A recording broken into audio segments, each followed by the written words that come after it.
চট্টগ্রামে পুলিশ কর্মকর্তা ও স্ত্রীর সম্পদ ক্রোকের আদেশ দিয়েছেন আদালত।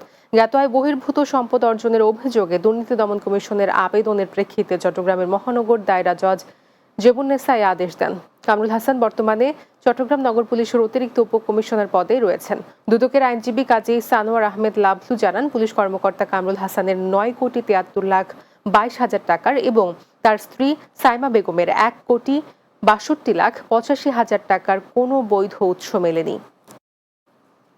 দেশের মূল্যবান ডলার খরচ করে চট্টগ্রাম বন্দরে আনা প্রায় 10 কোটি টাকার ফল খালাস নেয়নি আমদানিকারকরা।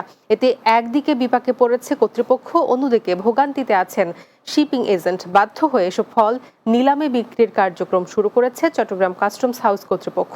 সোমবার থেকে কাস্টম হাউসের নিলাম শাখার হল রুমে নিলাম কার্যক্রম শুরু হয়। এর মধ্যে রয়েছে আপেল, কমলা, ম্যান্ডারিন ও খেজুর। চট্টগ্রাম কাস্টম হাউসের অতিরিক্ত কমিশনার মুশফিকুর রহমান জানান, দেশের বৈদেশিক মুদ্রা ব্যয় করে আমদানি করা এসব ফল দ্রুত সময়ের মধ্যে বিক্রির লক্ষ্যে সব ধরনের প্রস্তুতি নেওয়া হয়েছে। চট্টগ্রামের কর্ণফুলী থানার এলাকায় 65,500 পিস ইয়াবা সহ কাভার ভ্যানের 2 চালককে গ্রেপ্তার করেছে পুলিশ। সোমবার রাতে ঢাকাগামী একটি কাভার ভ্যানে তল্লাশি চালিয়ে ইয়াবাগুলো উদ্ধার করে চট্টগ্রাম মহানগর গোয়েন্দা বিভাগ। গ্রেপ্তারকৃতরা হলেন কাভার ভ্যান চালক মোহাম্মদ ইসলাম ও মোহাম্মদ হাবিব। চট্টগ্রাম মহানগর গোয়েন্দা বিভাগের অতিরিক্ত উপপুলিশ কমিশনার শেখ সাব্বির হোসেন জানান, গোপন সংবাদের ভিত্তিতে কাভার ভ্যানের পাটাতনে বিশেষ কায়দায় সুরক্ষিত একটি চেম্বার থেকে এসব ইয়াবা উদ্ধার করা হয়। গ্রেপ্তারকৃতদের বিরুদ্ধে 4টি মাদক মামলা রয়েছে বলে জানায় পুলিশ।